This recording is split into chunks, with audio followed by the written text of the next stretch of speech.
she will give us a talk called, I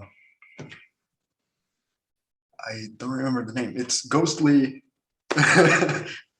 Past. Yeah, yes? It's Ghostly Past and Postponed Futures. Exactly. The disturbance of time during the COVID pandemic. Yes, right. Yes. Right. So please, Siobhan, I'm sorry. And yes. Don't worry about it. Oh, good. Now I see if my screen works. Okay. Yes. Let me see. Do it right. Does it? Can you see it now? Yes. Wait a minute. Now I have to see. Now I have to get out. Oh, okay. I wait a second here so I can go forward.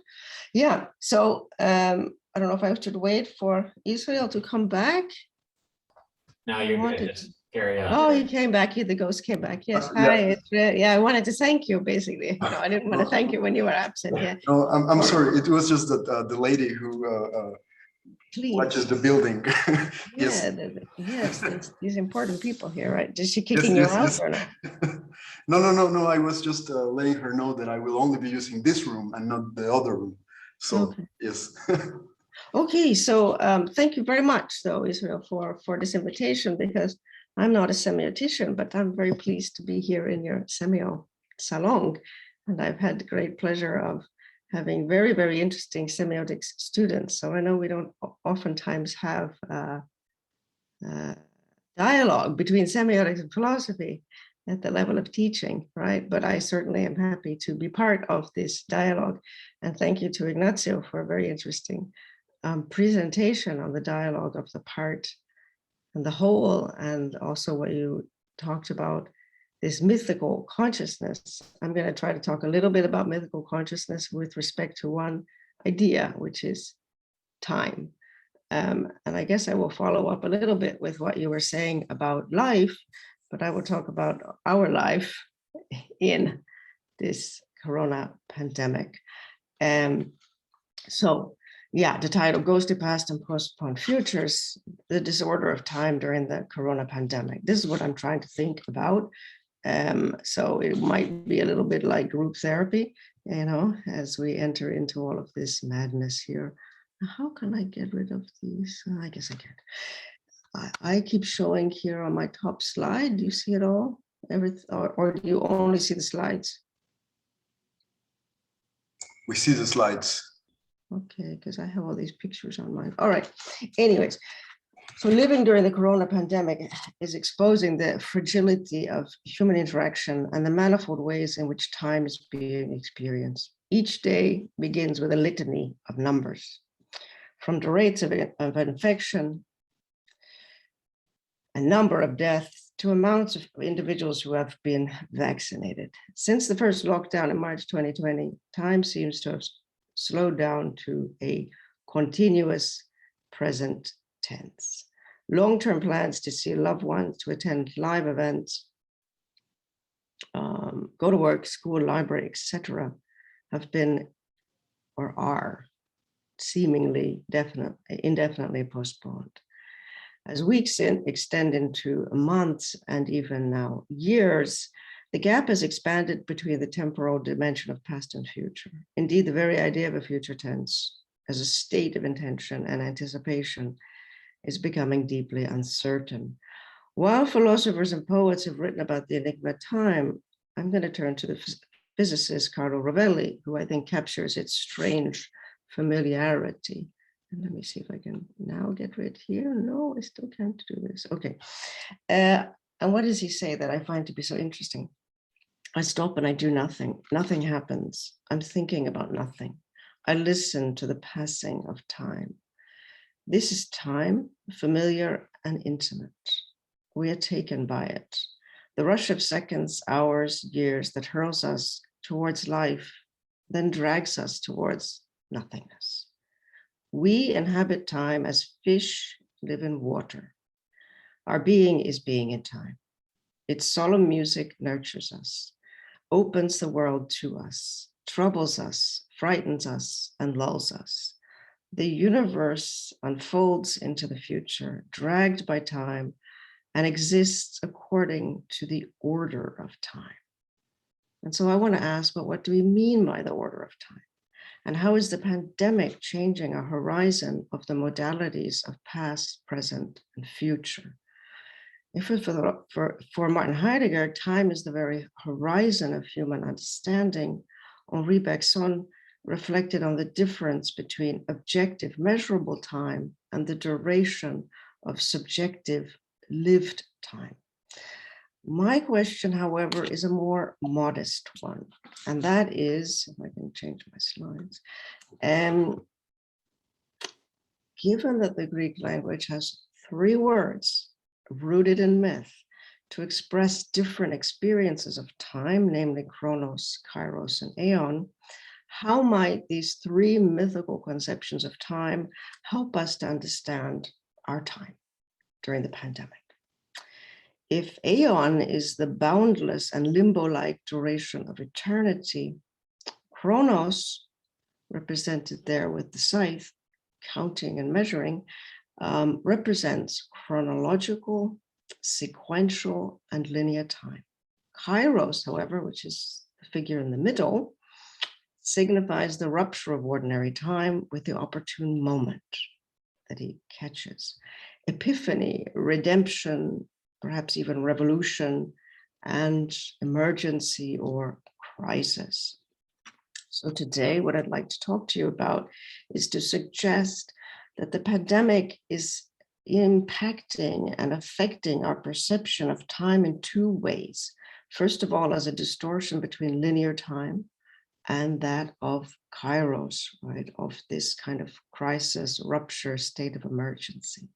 But secondly, the pandemic is affecting how we perceive and live time by giving us a kind of extended present that blurs chronological time and eternity, that blurs chronos and aion.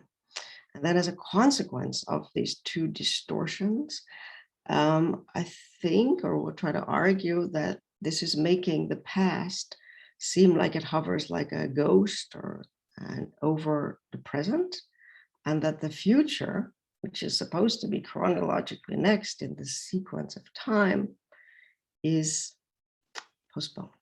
So the first distortion is lockdown, right?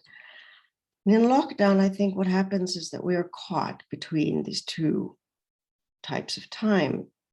How? Well, there's the closing of geographical perimeters of public space for social distancing, the wearing of masks, regulation of when one might be allowed to leave the private realm of one's home, one's region, one's country.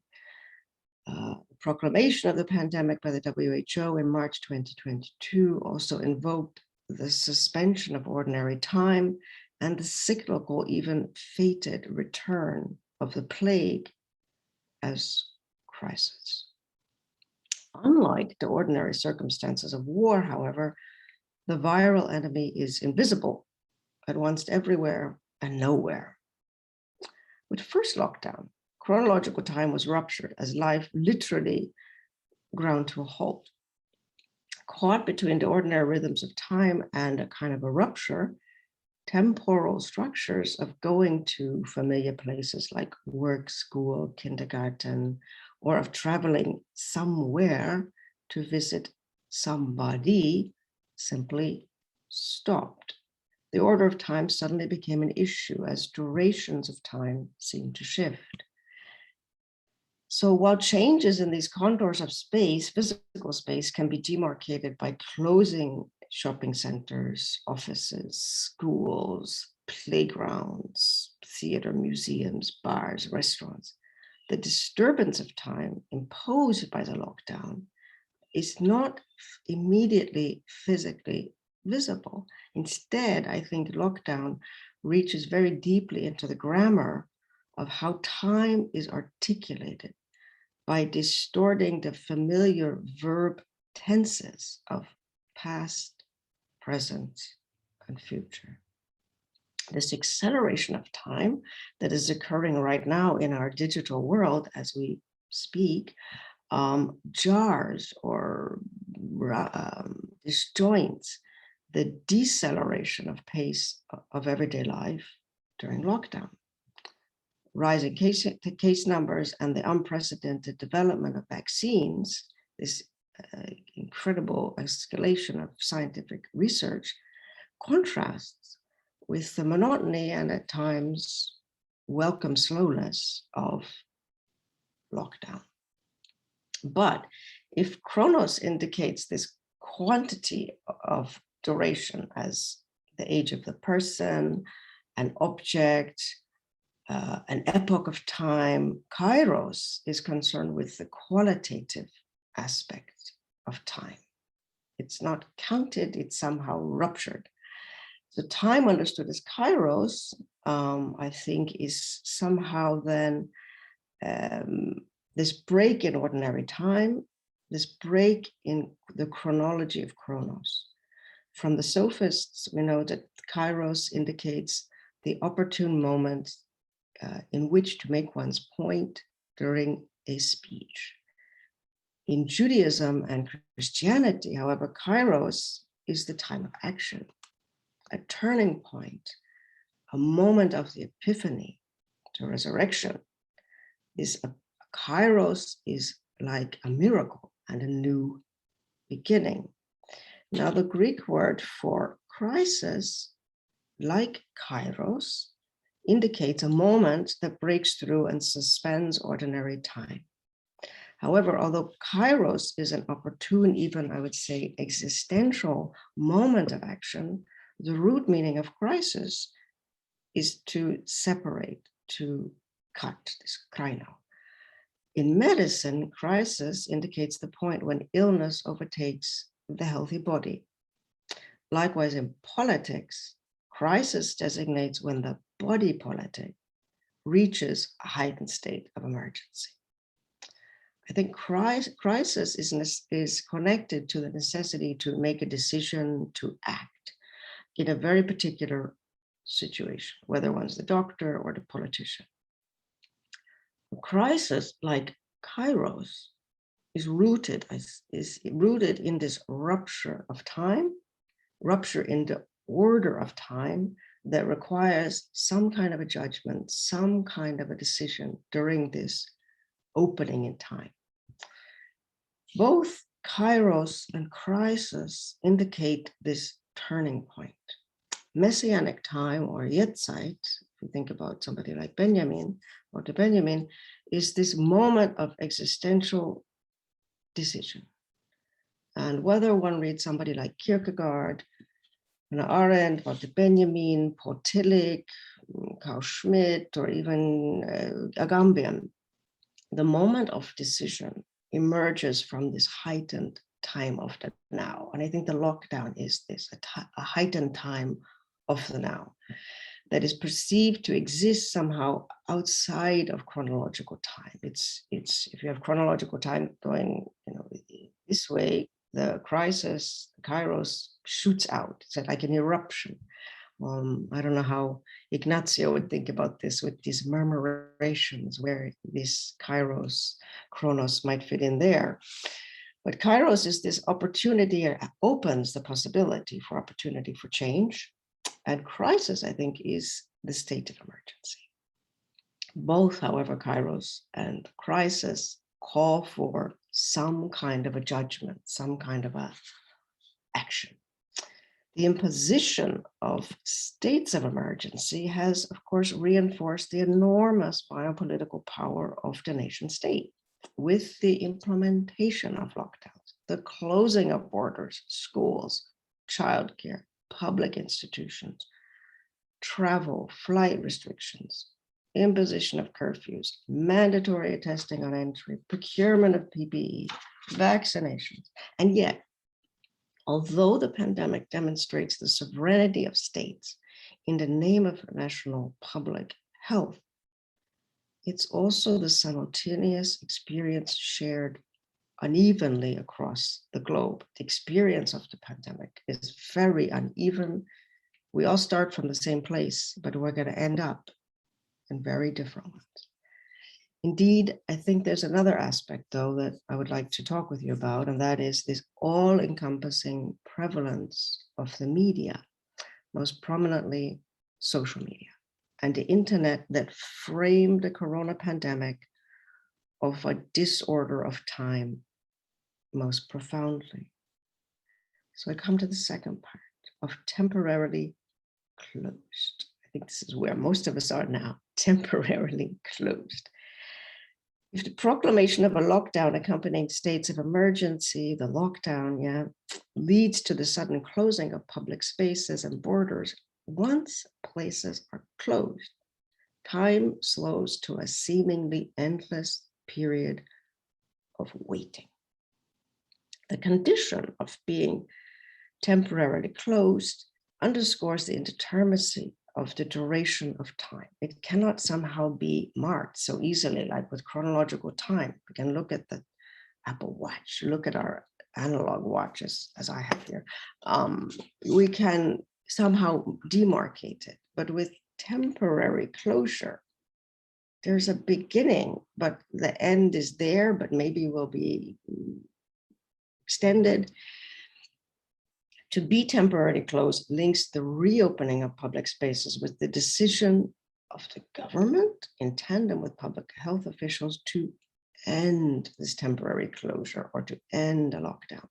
Being temporarily closed expresses the uncertainty of the pandemic as the time shifts between now not chronos and Kairos, but between chronos and aion, between chronological time and eternity.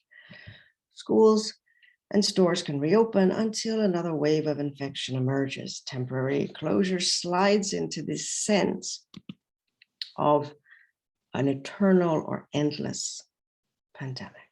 When familiar places are closed temporarily, much of ordinary life comes to a slow standstill. While the lockdown is rooted in crisis and rupture, state of emergency, temporary closure evokes the eternity of timelessness. Of course, that is then the eternity of mythical time, of religious time with God, the afterlife. Moreover, the deceleration of everyday life during the pandemic fosters the sense that the future is fading from the horizon as time shifts into a continuous present tense. When most activities are temporarily closed, it's as if we are stranded between chronos and aion, this sort of stranded, like stuck there. With the pandemic, everyday patterns of life increasingly exemplify what Francois Hartog has defined as the regime of presentism. And I was so happy when I got this clock here with now. Google image came to my rescue. The antithesis to futurism, the experience of time as presentism, denotes the temporary or duration of a continuous present tense. As Hartog writes, it's the sense that only the present exists, a present characterized at once by the tyranny of the instant and by the treadmill of the unending now. So if you're on a treadmill, you don't go anywhere. Your feet are moving, but we're not going from A to B, we're stuck. And presentist perceptions of time are linked with earlier trends of globalization, technological advances, and I think the politics of memory, which challenge traditional narratives of historical progress and national identity.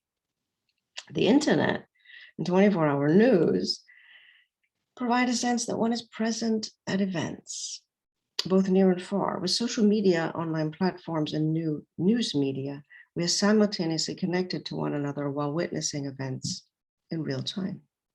And yet, despite technological advances, the temporary familiar patterns of walking, talking, or sharing a meal are somehow ruptured, right? And we're disconnected from the physical interaction with one another. Simultaneously isolated at home, as we all are now, while logging onto work or to this Semiosalong seminar, the order of time and shared common world has shifted before our very eyes. Instead of contrasting eternity with a Christian order of time that moves forward, time during the pandemic seems bereft of movement. Movement, in other words, is absent. So chronos, Kairos, and aion, this is a very bittersweet picture, the handshake, right? And crowds of people before Tartu University. Chronos, Kairos, and aion are woven together in different durations, depending on the country's rate of infection and governmental policy.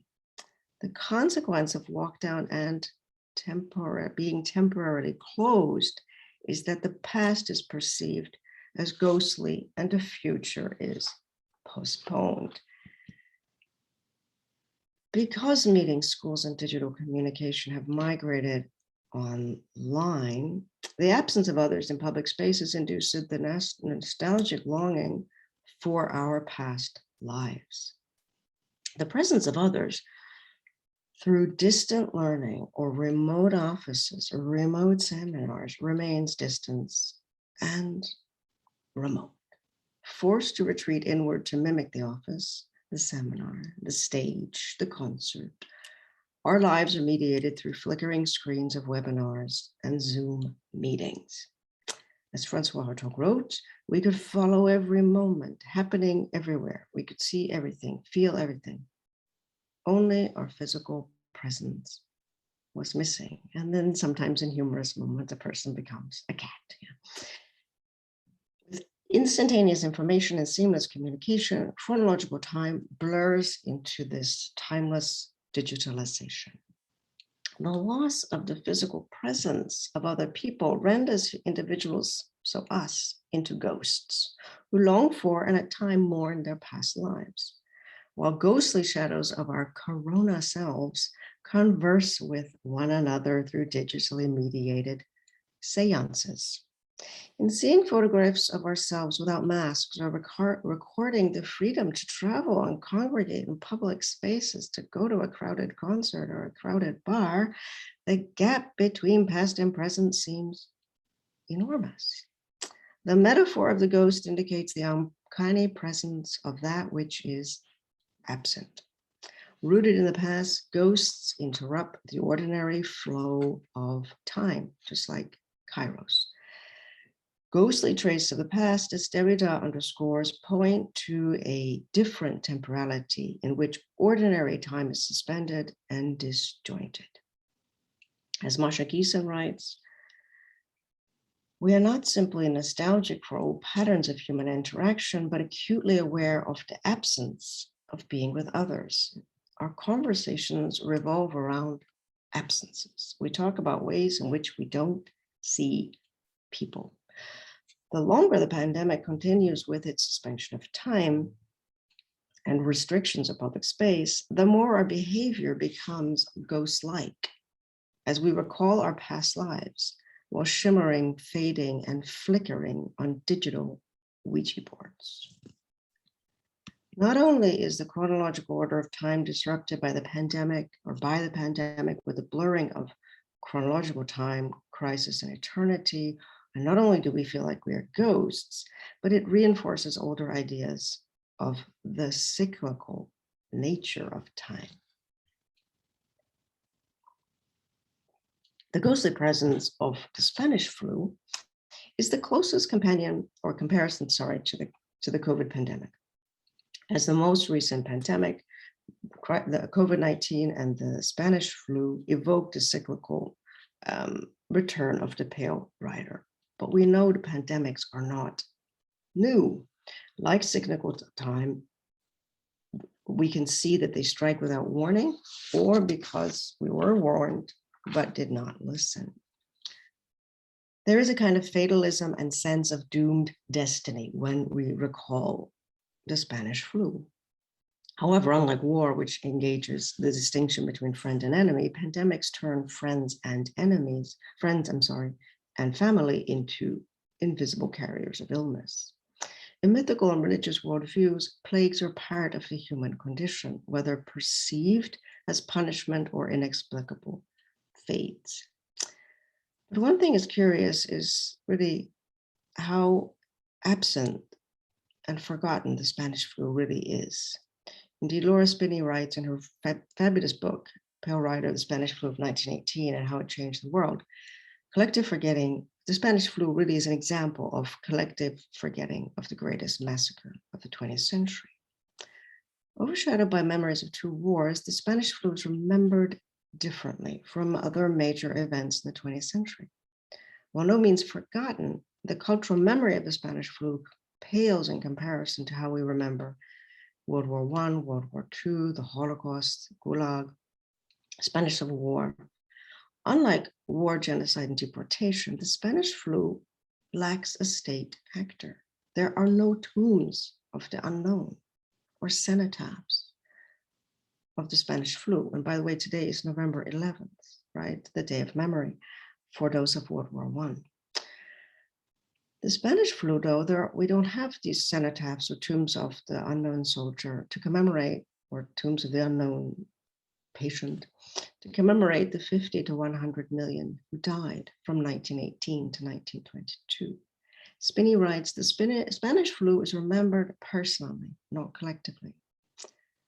Not as a historical disaster, but as millions of discrete, private tragedies. It kind of blurs, right? If wars have a compelling linear structure, the story of pandemics, and this I think includes ours, is blurry and diffuse. Renewed interest in the history of the Spanish flu accompanied the centennial in 2018 with museum exhibits instantly that appeared. But there is this sense, right, that we're lacking. It's an event that is unique in its kind, as Maurice Halbach writes, and that alters group life. But an event that, like the Spanish flu, dissolves into a series of images traversing into individual consciousness. So we have a lot of literature, the 1920s of the lost generation. But this sort of ghostly presence of the Spanish flu is much like Halbach writes, that it can sort of dissipate, becomes this series of images that, because it's limited by the generation. The ghostly black and white images of people from the last century and masks waiting and witnessing illness are hauntingly similar to what we have today. And Astrid L. writes that the Spanish flu is not only it's not only like a vibrant memory, but it hovers like a ghost that haunts how we understand and experience the corona pandemic. And so I'm interested in how does it understand our perception of time, this sort of cyclical return, this ghostly presence of the Spanish flu today. One way we can see it is in the digitalization, the immediate digitalization of archives in the collections that we see today. We can see that originally, and here I picked one from the Victoria and Albert Museum in London, that we have this in our media age, right? We have this immediate desire to collect and archive everything. So the present at the very moment of its occurrence seeks to view itself as already history, already past, right? And this is what Hartog is saying, that in our media age, right, we are able to capture everything which was previously captured in radio and now through television and media. But in its very occurrence, what happens now is that the moment of its occurrence, the moment of the pandemic, by archiving and collecting everything on museums and archives, we already view and understand this time period as already history, already past. So in creating these digital databases and collections, COVID archivists approach the pandemic as an event to be recorded and preserved for the future, as if the COVID itself is already history, already past. But now, to go to the future, while our pre-pandemic lives and the Spanish flu haunt the present, the future shimmers, our future shimmers like a mirage on the distant horizon. The future tense expresses events that have not yet occurred with various distances and speeds of approach. A future tense, right, expresses events that we hope for. There is also the idea of a probability of an action as not yet, later, tomorrow, or the day after tomorrow. Unlike the past, the future indicates an imagined horizon or expectation of experiences that have not yet happened. experiences that we hope will happen, or we might be afraid will happen, but we know that they are not yet experienced.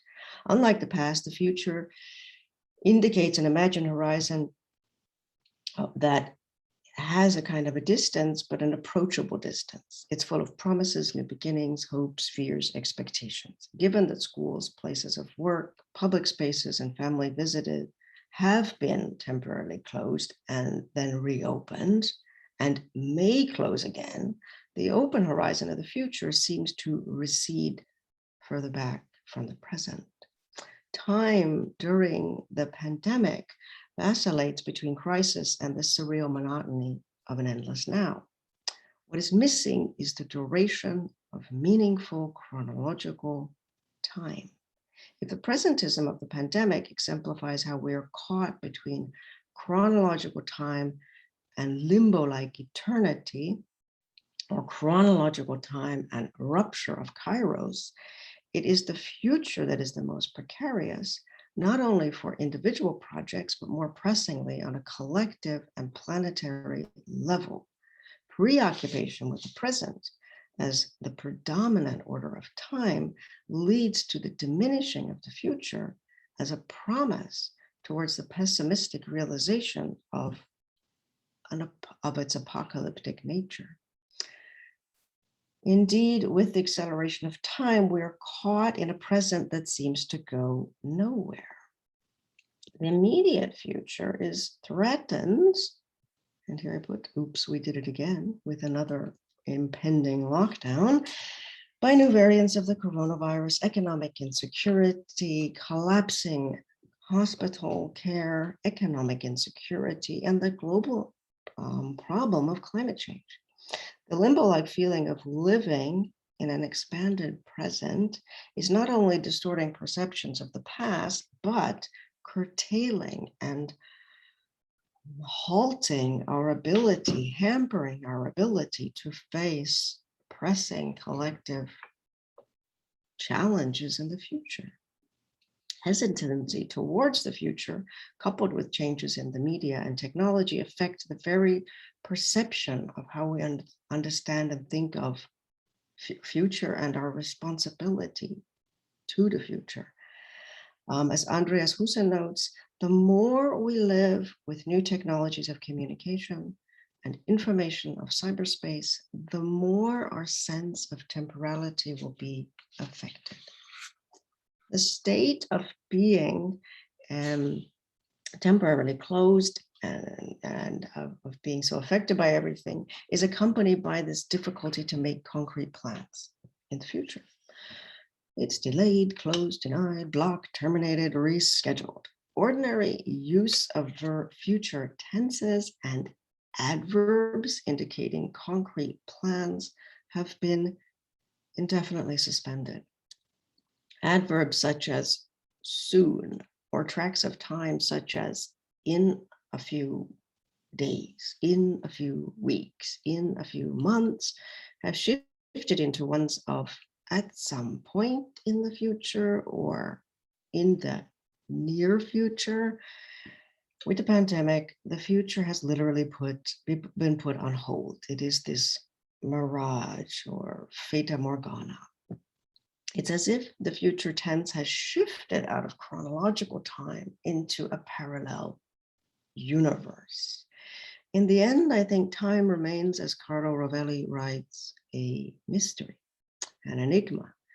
The distortion of time during the pandemic is expressed in the blurring of chronological time with eternity and the rupture of Kairos.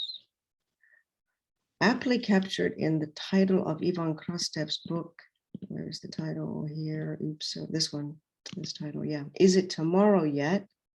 Paradoxes of the Pandemic. It's a great book.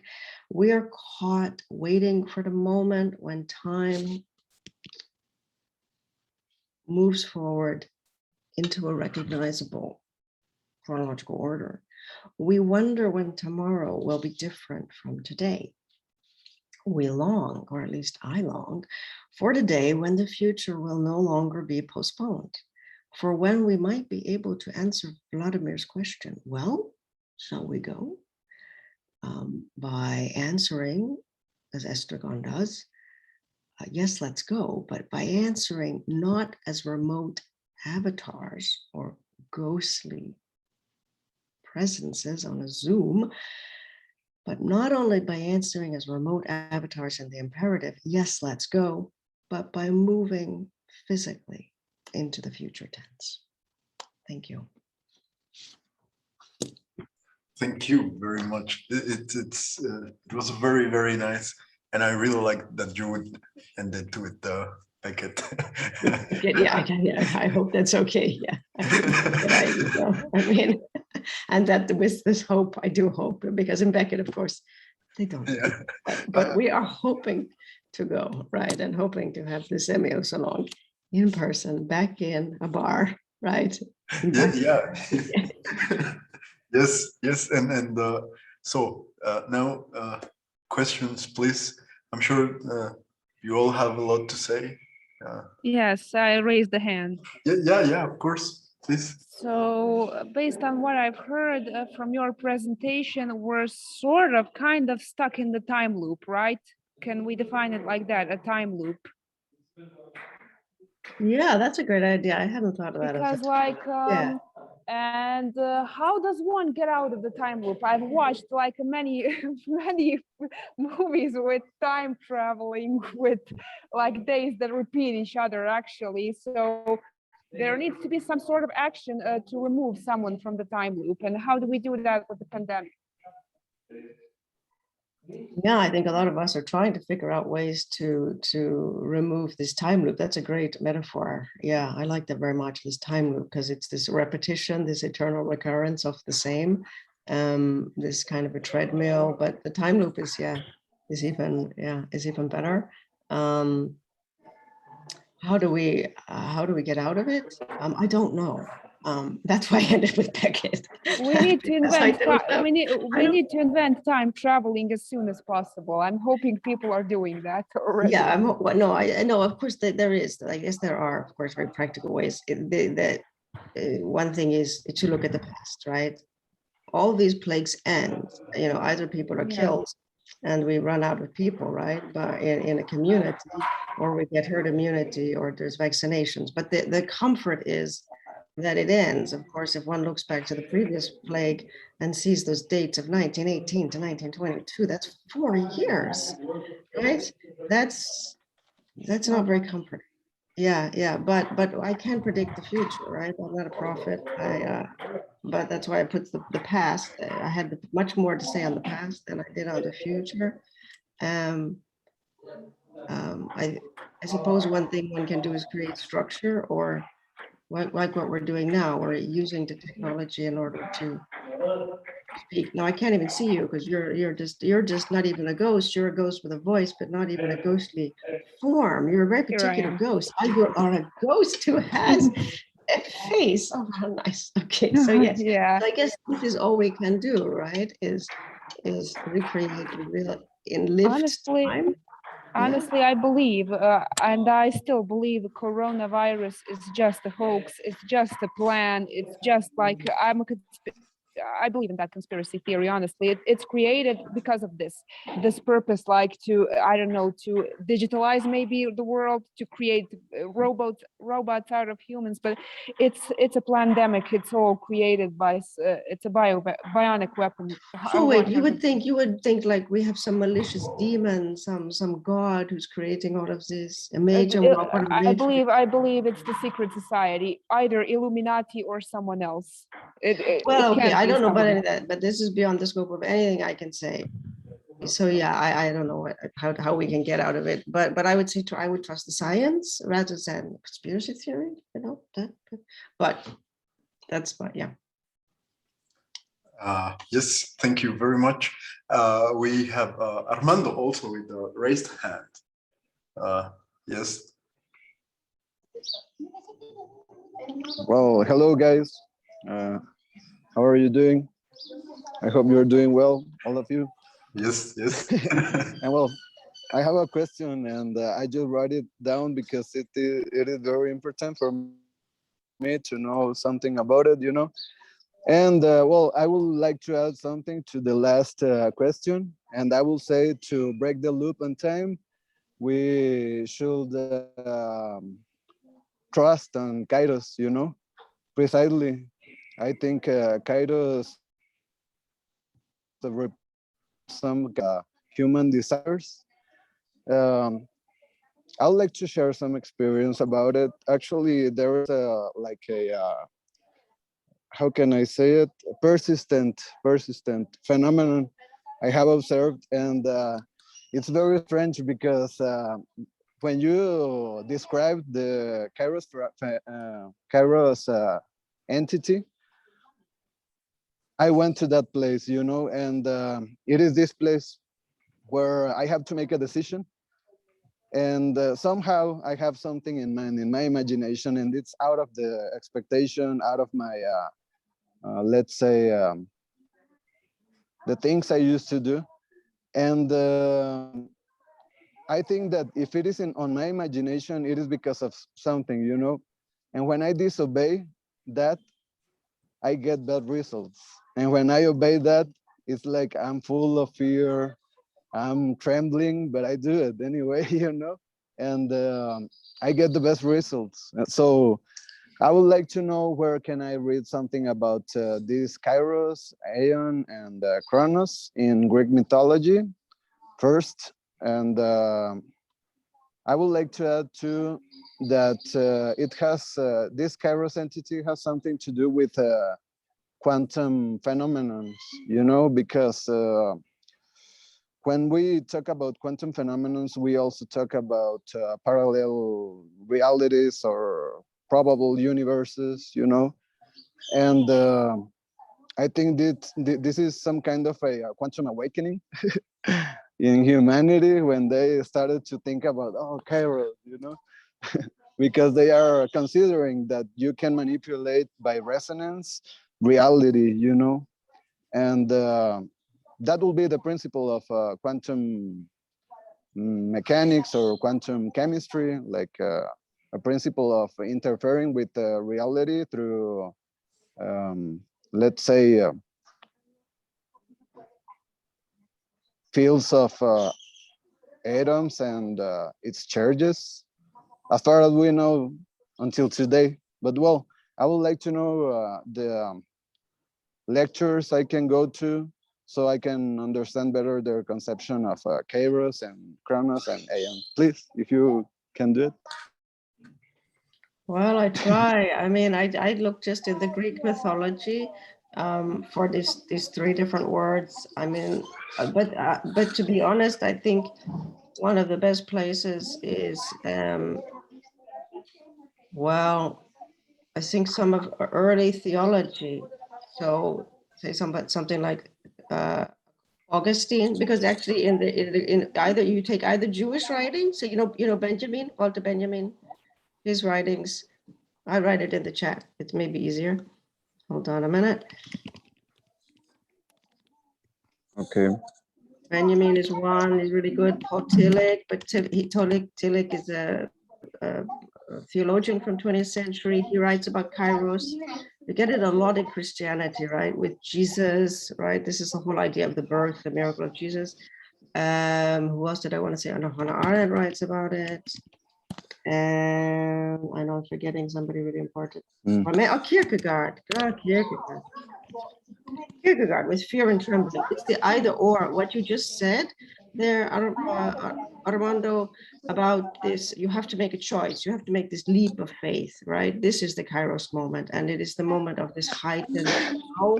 And maybe Ignacio in his talk was a little bit, he mentioned this peyote experience. It's like this drug-induced mystical experience of the now. This is what a lot of, on the religious side, is Kairos is. It's the moment of epiphany, the moment when one changes who one is. What's another great example? Dostoevsky, Crime and Punishment, Raskolnikov, when he has that great epiphany, in the ending, right? He becomes Christian. So it's this moment of conversion, this moment of rupture. I would say that those those are places where one could really look. There is, of course, a really interesting book right now. It's only in French, but it's Hartog. And its book is, I write it here. The book is called Chronos. And this book just came out with it, and he's looking, and he will go much more into the depths of Greek mythology, but it's also the idea of Kairos and chronos in particular, and eternity, aion. This is the whole Christian conception, right? Because eternity is with God, and we can only understand eternity with respect to chronological time. And then we have this rupture, right? Fate. I don't know if that helped. Was it helpful? Yeah. So I see. So look for that Pierre Hartog A lot, Chronos. a lot because, it helps a lot because I need to read a lot about it, you know. It's a very interesting phenomenon. And now that you mentioned about peyote and many forbidden things, well, I must confess that I think I can resist the danger of Kairos, mainly because I started to experiment with these substances, and this result, the feel when you twist time, you know, you get out of the loophole of time. So it's like another thing to my research, because it is impossible to ignore. So thank you very much for your answer. And well, thank you very much to all of you. Thanks for the question. No, thank you. Have a wonderful day. You too. Thank you. Thank you. So now, Anishka. Anishka, I don't know if I'm pronouncing it right. Yeah, you pronounce it right. Thank you. First of all, thank you so much for amazing presentation. If I'm sorry if I sound weird, I don't have very much stable internet connection, but I have a question. Do you think that this collective disconnectedness from the future, or like our linear viewing of the future, will disrupt even more our decision making about the future on the large scale?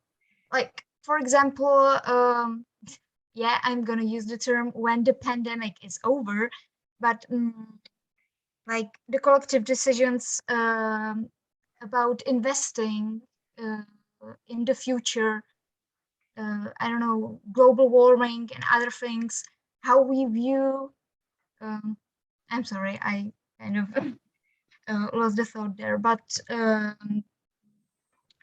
how we think about the consequences in the future. Now we are really disconnected from the consequences because there is no future, or the future is really postponed. And it encourages us not to take actions and not to make decisions because we don't know how the decisions will turn out. We don't know anything. Do you think how much do you think this will affect us in the future about not only about like COVID pandemic, but making decisions, collective decisions as well? No, this is a great question, and I don't really know. And again, I can't predict anything in the future, but I think this is something, yeah, that is really very, very important, what you said, which is how would it affect us collectively with climate change, right? And with collective decisions that have to be made on a large scale, even, for instance, the refugee crisis right now that's taking place in Eastern Europe, but refugee crises that are taking all over the world, right? If this presentist idea of time, which already started before the COVID pandemic, right, is to only think about the present. I think this presentism is something that is also linked very much with neoliberalism and this individual and my world, and I really don't care about the rest. This is a huge problem. It is. And I think the climate change issue is one that is so burning, right? Literally burning.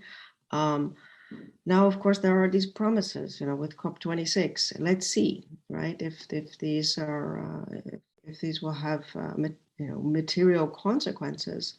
Some people are very pessimistic and say unless there is some real tragedy, some huge catastrophe that affects political leaders themselves, nothing will be affected, right?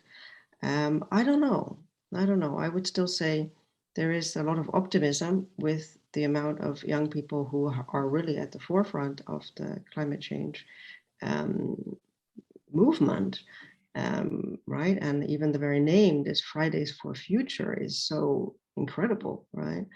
And inspiring, that I would still say I would still be optimistic, right? But not naively optimistic, right?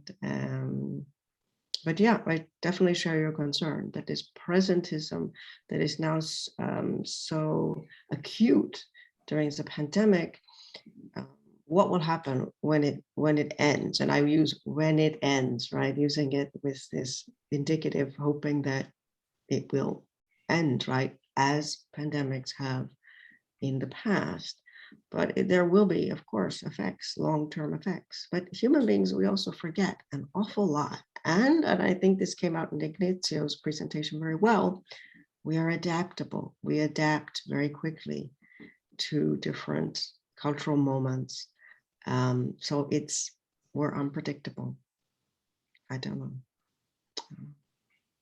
Yeah, but it was a great answer. Thank you. You're welcome. Thanks for the question. And now, Mark, again, you're there. Good. Yes, thank you for a truly interesting presentation. So yeah, but good. My question connects well with the last one. Go forward from there. So and staying positive, but like not corona positive. Don't be corona positive. But in the positive, in the sense that so digitization, as you compare it, really interesting comparison. The digitalization has sped up our time, and corona has in some sense slowed it down.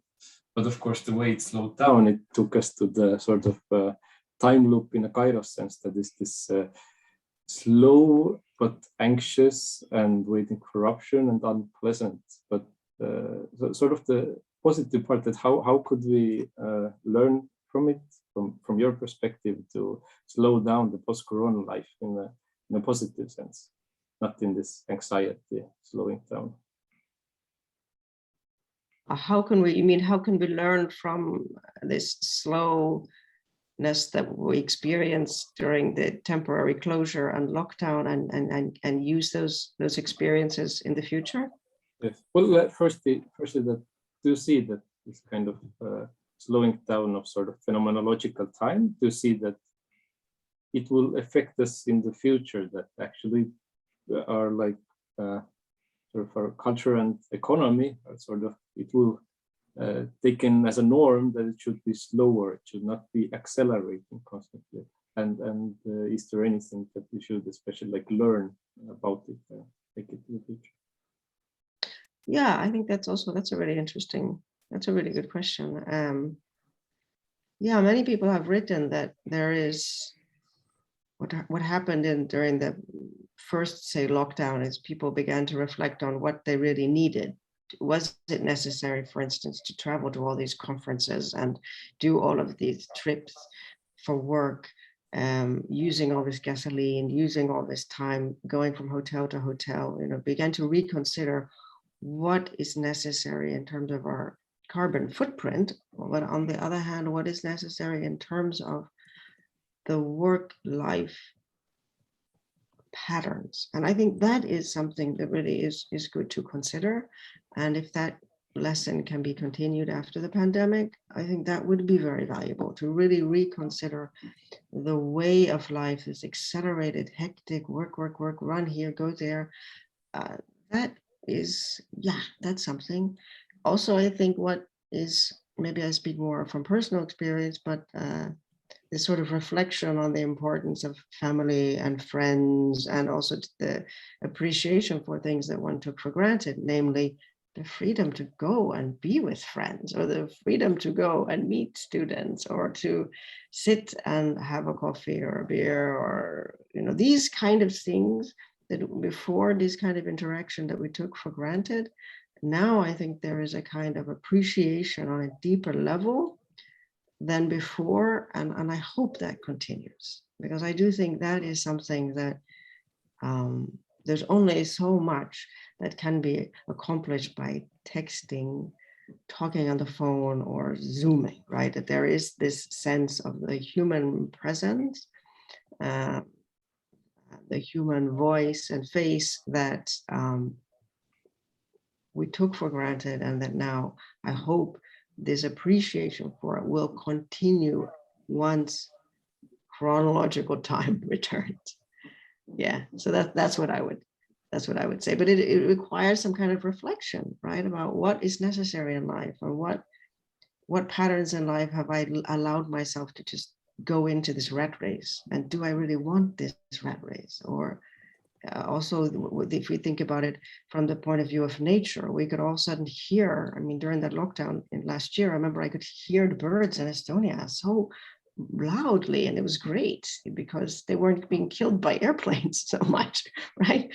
And so these little things, I would say that if that can be maintained, that would be a good lesson, right? That would be something, this reflexivity as to what patterns of life we really think are important, and what can we push aside and say, we really don't need to do this is not necessary, and this frantic running after money and meetings and whatnot, that could be reconsidered.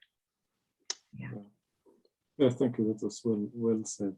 Yeah. I do hope also that what we take out of it is more than knowing that your sleeping space and working space need to be separate.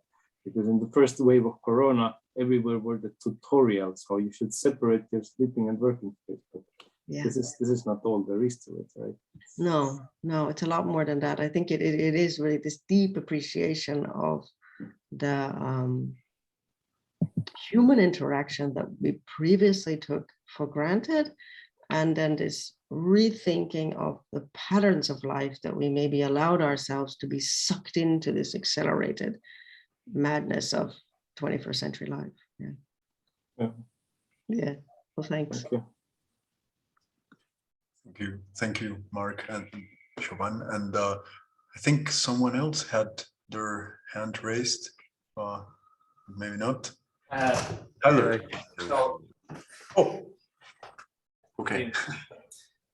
Yeah. A claim is that in this room where we are right now, something indeed is missing. We are only fooled into thinking that this is reproducing the actual, the authentic experience of an in-person meeting. And what you say is that what we're missing is just presence. And I noticed that you quoted Derrida earlier on the topic of related to ontology, but I sense that your reliance upon this word presence is a bit un-Derridean, and it may be a bit too easy to locate what we're supposedly missing in presence.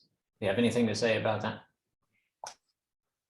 Yeah, I guess you're right. I'm using it in two different senses. I mean, so one sense, with Derrida's ontology, the idea of the presence of that which is absent, that's the ghostly presence, yeah, and it's uncanny, and ghosts emerge from the past and interrupt the present. Yeah, that's the present tense. Yeah, but presence, the other way I'm thinking of it is more this sense of the other, right? The physical presence of the other, which now everything is digitally mediated. So when Derrida is writing, it's not with this awareness of digital mediation, rather with writing. Yeah, that's the medium. And then of course writing, as he writes, is reflecting back on Plato, is a pharmacon, right? It is at the one hand a kind of a cure, a remedy but writing and any kind of representation is also a poison, right? So I think particularly now with our digital world, there is what we're experiencing right now is a marvelous remedy, right? A kind of a pharmacon aspect of digital media that I can see you, you can see me, but there's still this remoteness, right? That's there because it's mediated. And would it be a different experience if we were in either a classroom or, as I think Semiosalong has traditionally been held, right, in a bar? Would there be a different presence, right, because of the physical proximity, but also this sort of cultural space, also bringing back some of what Ignacio was talking about, these gestures, unspoken understandings that are really hard to duplicate through the mediation of the media, right? And through social media or now these Zoom platforms. So where it can, of course, slip into an extreme is if we prefer only digital online presence to that which is physical, right? If we take Mark Zuckerberg's fantasy to the extreme and only live in the metaverse, right? But yeah, I'm using two different, you're right, two different understandings of presence. Yeah, I am, yes. Thank you. Very Sure. nice, excellent presentation. I loved your slides. Really one of the most beautiful PowerPoints I've seen in a long time. Well, thank you very much. Yeah. I think we have another comment over here, actually. All right. I agree with Tyler. It was a really beautiful slide. Thank you very much, and very interesting topic. And so I have a kind of proposal of looking at the problem from another perspective, because you mentioned seeing the past as ghosted and future as postponed, while we are stuck in the present. So maybe there is more optimistic way to see it, and maybe we can already say that we are living in the future, because this future, as you described it, or the presence as we are like when it's already past with all the digital archives. So maybe there is just a more optimistic option of how to perceive this reality we are living. And that would be that this is the future, and we can somehow accept it or embrace it and try to be comfortable with it. And maybe this is just a proposal, because your presentation was really beautiful, but at the same time it was kind of pessimistic and sad. Yeah, and it is kind of sad. But so I was just thinking whether there is other option of a viewpoint. And maybe I would like to ask you if you have written something on the topic. I would really like to read something by yourself, or you are planning to. If you can give us some references of your own work on this topic, I would really appreciate that. Thanks. Oh, thank you very much for the question. Yeah, I mean, okay, if I was to accept it as our condition, then Stoicism would be the philosophical school. And in fact, what was really interesting, particularly last year when the first lockdown came, then all of a sudden Stoicism became so popular. And there's a lot to Stoicism. And I think the Stoic philosophy is really very important.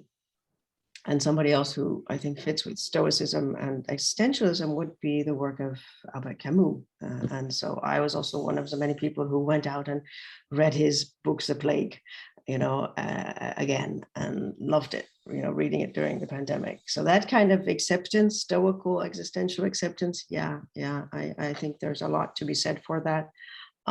But I have that ironical sort of side, and I could not resist Beckett. So that's why I chose to end it with Beckett. Thank you very much for asking. Yeah, this paper, it's going to be published next month with memory studies. In fact, it's the only thing. I had a huge writer's block for 9 months. I could not write a thing with this whole pandemic. I mean, it just made no sense whatsoever. So then that's the only thing I will have published this year will be this piece. So it comes out, yeah. So I can find a way to send it to people, you know, if they want to read it. Because I don't know if there'll be open access, but it's the same title and it just comes out here in this journal, Memory Studies. It comes out, and if Andrei Gavralin is on, I can't remember if he's on, he read it, early draft, and gave me some good comments. I want to thank him. I don't know if he's still there or if he is here, but anyway, Andrei, if he's there, he was one of the very many helpful people who read it through and gave me some very helpful comments. So yeah. So, Yes. He was here, but now I don't see him. well, he is a ghost, so he came and he left. But, yeah, not everybody has, so yeah. Or maybe his internet went out, but yeah. But it will come out. Yeah, that's it that I really had. I don't know if other people suffered from a writer's block, but I certainly did, you know. No, but it's good. Also, you can send us the link, the article, and we can distribute it. Like, Okay, I'll do that. When it come out in a couple of weeks. Yes. So it'll be a longer version. I just did a shorter one of it for today, but it's longer. Yeah, definitely. yeah, very good.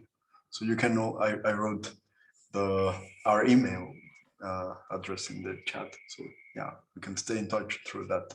And yes, so now we can have questions for everybody for some minutes. Yes, I mean also Ignacio can. You can also ask things to Ignacio if he's there and if he's willing to answer, of course. But I'm sure he will. And yes, any other questions or comments?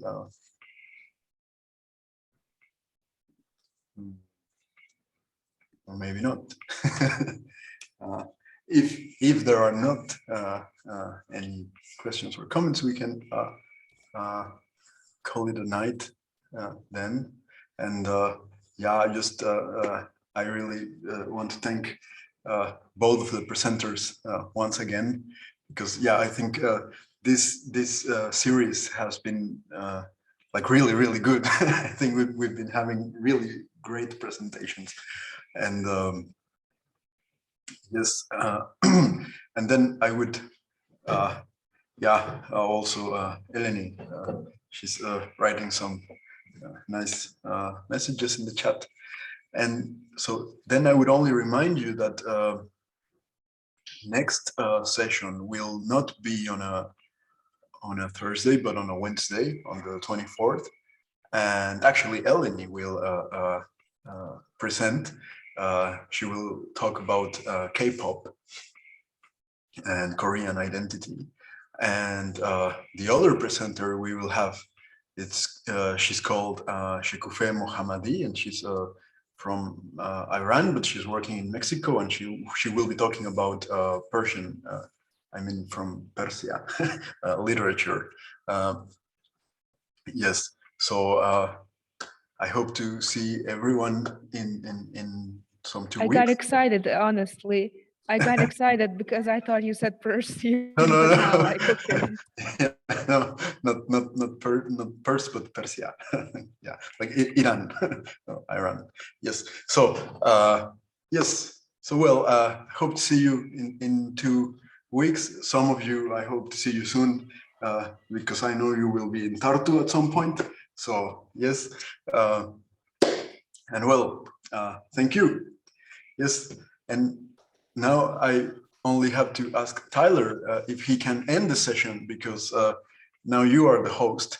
And actually, before, when I was saying when I was thanking everybody, I forgot to say that actually you are taking charge of all the digital archive of Semiosalong. So yes, thanks.